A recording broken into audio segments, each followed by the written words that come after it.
Munculnya nama Deddy Mulyadi dalam dunia politik Indonesia tidak mendapat perhatian yang cukup besar. Berbagai gebrakan yang dia jalani sebenarnya banyak membantu warga di Jawa Barat. Nah, sebagai gubernur yang baru bekerja kurang dari 3 bulan, ada beragam policy menyasar pada problem-problem yang berulang kali dihadapi rakyat.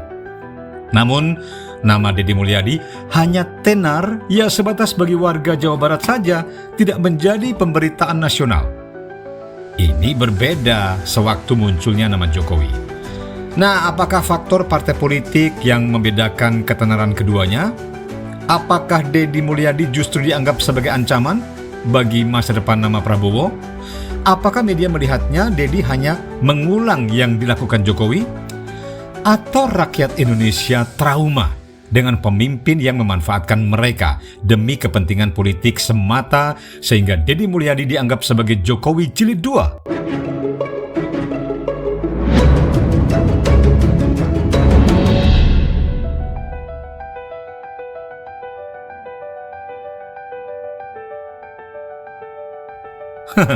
Andai kita melihat sekilas, perjalanan keduanya hampir mirip. Ya, setidaknya sama-sama sempat menjabat sebagai kepala daerah tingkat 2 dan juga sebagai gubernur. Mereka juga tergabung dalam partai politik, meski berbeda partai. Yang jelas, ini bisa kita cermati, dekat dengan rakyat itu jadi aktivitas utama mereka. Dekat tidak hanya bagaimana bekerja membantu dan meringankan beban masyarakat, termasuk membuat kebijakan-kebijakan yang publik merasakan kehadiran sosok pemimpin. Deddy tidak gentar usai ormas GRIB pimpinan Hercules mengancam agar pemerintah daerah tidak mengganggu kegiatan ormas yang berpotensi menimbulkan konflik. Bagi gubernur, dia hanya mau mendengar kritik yang bermanfaat bagi masyarakat Jawa Barat. Andai kita mau flashback, mereka ini orang yang tidak mau terikat kaku dengan protokoler. Mereka orang yang suka berdialektika, ngobrol, berbincang untuk kemudian menghasilkan keputusan yang terbaik buat warga. Sebagai kepala daerah, keduanya benar-benar kepala daerah yang anti-mainstream. Ya, mungkin bila dikalkulasi, keduanya lebih sering berada di luar ruangan dibandingkan di kantor.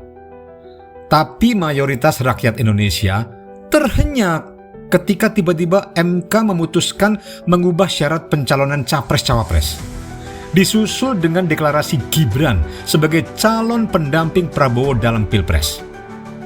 Keluarga Jokowi kemudian seolah-olah tidak merasa berkhianat meninggalkan PDIP yang punya kandidat presiden sendiri.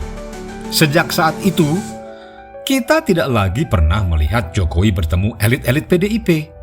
Apa yang pernah dijalaninya sewaktu jadi wali kota Solo, gubernur Jakarta 2 kali presiden bersama Partai Bu Mega seolah lenyap tak berbekas.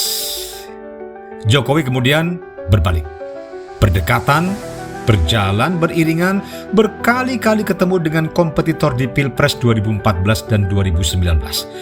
Sebagian rakyat menyebut sebagai sesuatu yang absurd, sebagian yang lain menilai terjadi pengkhianatan. Sedangkan para pendukung dan relawan Jokowi menyebutnya dengan hak konstitusi. Pesta demokrasi tahun 2024 itu tahun politik yang anomali yang dalam berbagai teori politik sulit dijelaskan dalam konteks nalar yang waras. Ya, selama ini belum pernah ada salah satu elit politik berpindah partai untuk kemudian menghabisi partai tempat dulu dia pernah didukung. Maka saat PDIP memutuskan memecat Jokowi dan keluarga, semua orang mahfum atas itu. Sedangkan respon yang diberikan Jokowi berbeda. Dia merasa tidak melakukan apa-apa. Dia hanya diam dan tidak membalas semua tuduhan yang dialamatkan pada dirinya. Setelah Pilpres, rakyat merasa yang dilakukan Jokowi selama 20 tahun hanya demi kepentingan politik, demi kekuasaan semata. Pandangan publik itu berdampak pada citra politik Deddy Mulyadi. Pada zaman Jokowi saat jadi wali kota, pemberitaan seseorang murni bergantung pada media mainstream. Sedangkan sekarang, Dedi punya berbagai platform medsos dan punya followers cukup besar.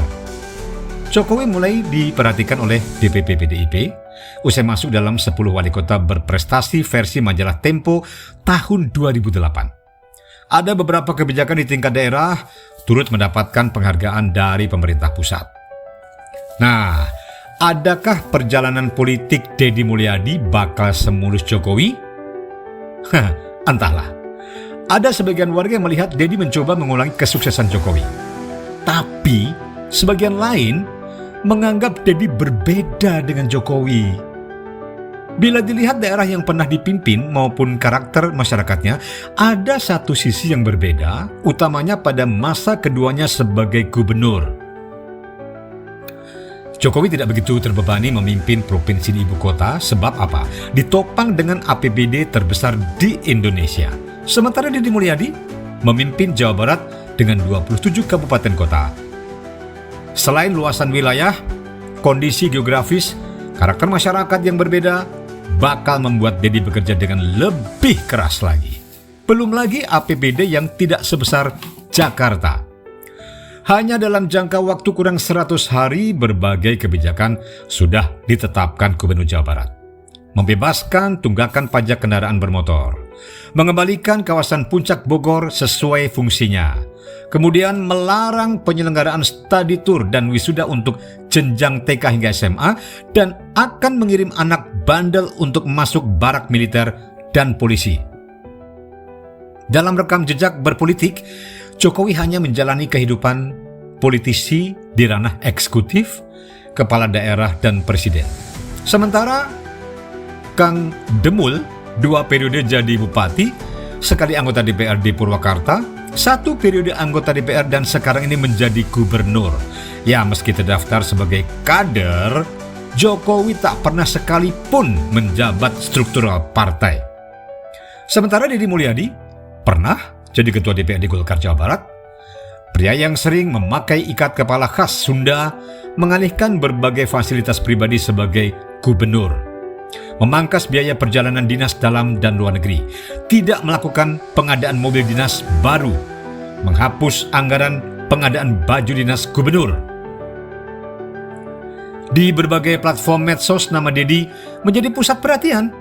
Banyak warga di luar Jawa Barat bahkan turut mendukung dengan terobosan dan inovasi.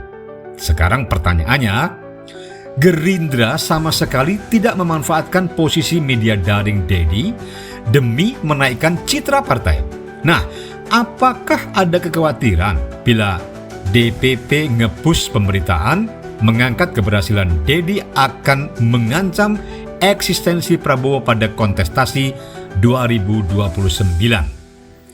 Sekarang ini berbagai gebrakan Deddy Mulyadi tentu banyak menarik perhatian.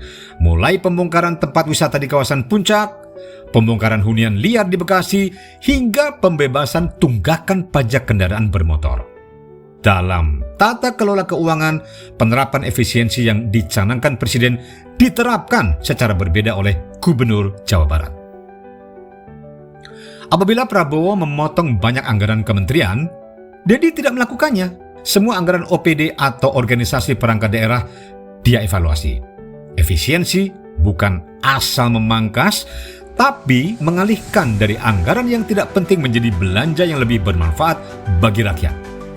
APBD Jawa Barat yang sudah ditetapkan oleh gubernur sebelumnya dievaluasi besar-besaran.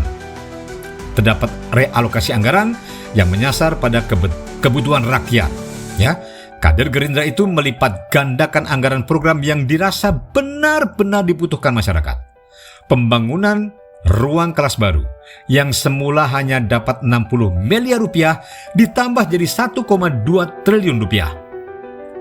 Infrastruktur jalan dari 600 miliar naik 4 kali lipat atau berjumlah sekitar 2,4 triliun rupiah. Penyediaan sambungan listrik bagi 200.000 rumah warga miskin dialokasikan 120 miliar rupiah. Provinsi juga segera membagikan mobil ambulans keliling untuk daerah terpencil sebanyak 200 ambulans. Akankah masa depan politik Deddy Mulyadi secara Jokowi? Kita lihat saja nanti.